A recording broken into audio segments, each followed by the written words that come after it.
Hello friends, welcome to கௌரிஸ்கோ. இன்றைக்கி நம்ம இந்த தக்காளி வெங்காயத்தை வச்சு எப்படி பாம்பே சட்னி செய்கிறது அப்படிங்கிறத பார்க்க போகிறோம். இந்த பாம்பே சட்னி வந்து இட்லி, தோசை, சப்பாத்தி இந்த மாதிரி ஐட்டங்களுக்கு வச்சு சாப்பிட்லாம். இப்போ வந்து நம்ம எப்படி பாம்பே சட்னி செய்கிறது அப்படிங்கிறத பார்த்துடலாம் வாங்க. அதுக்கு நான் வந்து 2 பெரிய வெங்காயம் எடுத்துருக்கிறேன். நல்லா பழுத்த தக்காளியாக எடுத்துக்கோங்க. நான் வந்து எங்கிட்ட இருந்த தக்காளி எடுத்துருக்கேன், பழுத்த தக்காளி தான். இப்போ வடைச்சட்டி வச்சு எண்ணெய் ஊற்றியாச்சு. கடுகு, உளுந்தம்பருப்பு போட்டுக்கிறேன். அது கூடயே கடலப்பருப்பும் போட்டுக்கிறேன்.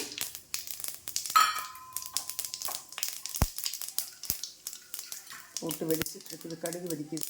இப்போ ஒரு 2 பல்லு பூண்டு எடுத்து பொடி பொடியாக கட் பண்ணியிருக்கேன். அது கூட வெங்காயத்தையும் கட் பண்ண வெங்காயத்தையும் போடுறேன். இப்போ இதை வந்து கொஞ்சம் நல்லா வதக்கி விடுவோம். நல்லா வதங்கட்டும். அதுக்குள்ளே தக்காளியை கட் பண்ணி இப்போ வந்து வெங்காயம் நல்லா வதங்கிடுச்சு, கண்ணாடி பதத்துக்கு வந்தாச்சு. இப்போது நம்ம கட் பண்ணி வச்சுருக்க தக்காளியை போடலாம். இது கூட கருவேப்பிலை, கொத்தமல்லியும் நான் போட்டுக்கிறேன்.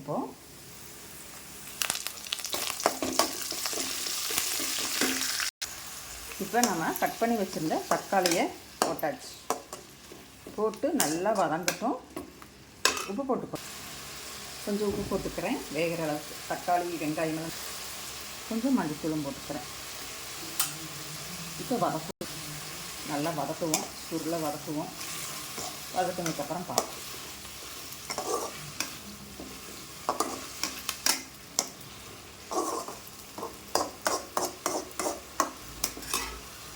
தண்ணி ஊற்றாமையே அந்த தக்காளி சாறுலேயே வதங்குது. நல்லா வதங்கட்டும்.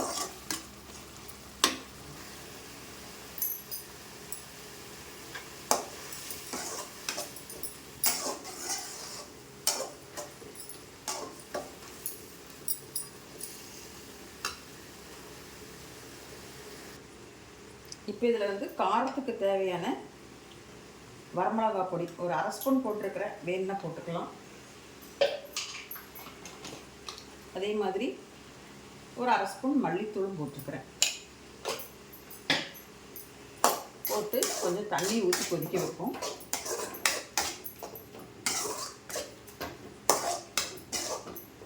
சரி, இன்னும் கொஞ்சம் நல்லா கிரேவி ஆகட்டும். அதுக்கெல்லாம் இதுக்கு ஒரு மசாலா ரெடி பண்ணலாம். அது என்னென்னு பார்த்துடலாம் வாங்க.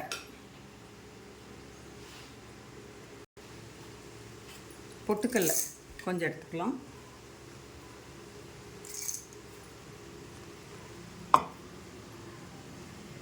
பொட்டுக்கல்ல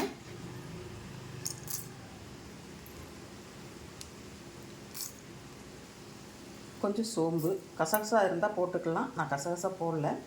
இப்போ இதை வந்து மிக்சியில் அடித்து எடுத்துகிட்டு வரேன். பாருங்கள், இப்போ மிக்சியில் அடித்தாச்சு. இதை வந்து நம்ம தக்காளி, இப்போ இந்த பொட்டுக்கல்லையும் சோம்பு அரைச்சிருக்கோம் இல்லையா, அதை இதில் ஊற்றிடலாம். மிக்சியை வந்து அலசி ஊற்றிடலாம். இப்போ இந்த மிக்சி ஜாரையும் அலசி ஊற்றிட்டேன். ஊற்றிட்டு அப்படியே வந்து கிளறி விடலாம். இன்னும் தண்ணியை ஊற்றல, இப்போ தான் ஊற்றிருக்கிறேன். பொட்டுக்கல்லையும் இந்த சோம்பும் அரைச்சி ஊற்றிருக்கிறோம், அந்த தண்ணி தான் ஊற்றிருக்கிறேன். தக்காளி எல்லாம் பாருங்கள், அப்படியே வந்து அந்த தோல் மேலே பிரிஞ்சு வந்து அப்படியே தனித்தனியாக நிற்குது. இப்போ நமக்கு தேவையான அளவு தண்ணி ஊற்றிக்கலாம்.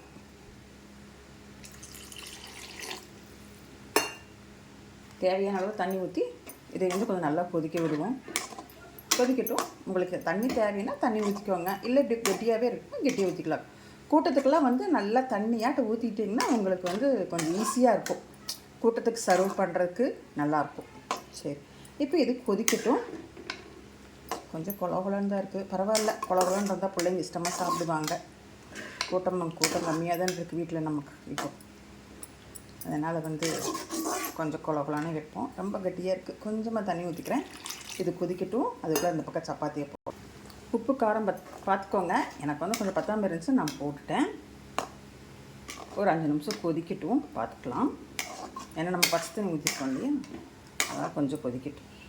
ஒரு 5 நிமிஷம் கழிச்சு பார்ப்போம். இப்போ நமக்கு தக்காளி சட்னி ரெடி ஆகிடுச்சு. பாருங்கள், அப்படியே அந்த ஓரத்துல எல்லாம் வந்து இங்கெல்லாம் வந்து அப்படியே கலர் மாறி அப்படியே ஒரு மாதிரி எண்ணெய் பிரிஞ்சு வந்து நிற்கிது இல்லையா. இந்த ஸ்டேஜில் நீங்கள் வந்து உங்களுக்கு அந்த பச்சை வாசமே எல்லாமே போயிடுச்சு. நீங்கள் வந்து அந்த கடைசியாக வந்து இந்த பொட்டுக்கல்லையும் சோம்பும் போட்டிருக்கிறீங்கல்ல, அந்த வாசம் போகணும். அது வரைக்கும் நீங்கள் கொதிக்க வச்சு எடுத்துடலாம். இப்போ வந்து ரெடி ஆயிடுச்சுங்க மசாலு, அதாவது பாம்பே சட்னி ரெடி ஆயிடுச்சு.